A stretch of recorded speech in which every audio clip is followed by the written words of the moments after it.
The Bible's core message, made clear. Welcome to the Bible Point.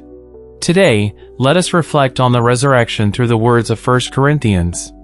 In 1 Corinthians, Paul states that if there is no resurrection of Jesus, then Christians are the most pitiable people in the world.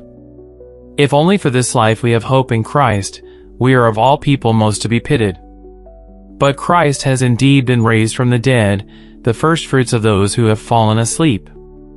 If a Christian's hope is solely in this earthly life, then Paul's statement is indeed true. True saints choose the path of poverty, suffering, sacrifice, and service for Jesus and the gospel. They lay aside much that could be enjoyed on this earth and live with their eyes fixed on heaven.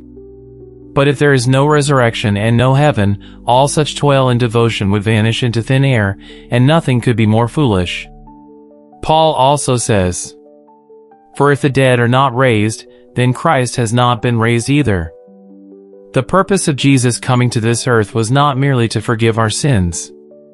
The ultimate reason he forgave sins on the cross lies in the resurrection, to give those whose sins are forgiven bodies of eternal life and to enable them to live forever in God's kingdom, filled with justice and love. The Lord himself rose from the dead to demonstrate that the dead can indeed rise again and live eternally.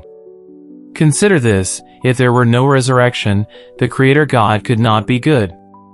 Life would be born in suffering, lived in suffering, and ultimately end in suffering.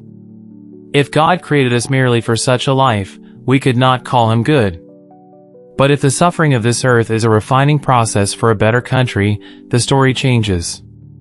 If it is God's will to enable us to live with him as free beings in his eternal kingdom, then suffering is merely a process, and God is truly good. Without resurrection, humans are no different from beasts. They would merely be beings who eat, sleep, work, excrete, and ultimately vanish. In such a world, it would be natural for the law of the jungle to reign supreme, as social evolutionists claim. Trampling the weak and pursuing only one's own pleasure would become the most wise path, and for the eliminated to end their own lives would be considered the most rational choice. But God did not leave the world as it was. He sent Jesus to save the fallen world, forgave the sins of his chosen ones through the cross, and revealed the firstfruits of the resurrection by raising Jesus from the dead. Now, those who believe in Jesus will rise again like him and live eternally in the kingdom of justice and love. Because life on this earth is not the end, we do not despair. The answer to all of life lies in the resurrection. Our weak, ugly, and perishable bodies will be transformed into strong, beautiful, and glorious bodies to live eternally with God. This is what God planned from the beginning, and it is the promise he is fulfilling even now. Therefore, beloved friends, believe firmly in the resurrection of Jesus. His resurrection is our resurrection.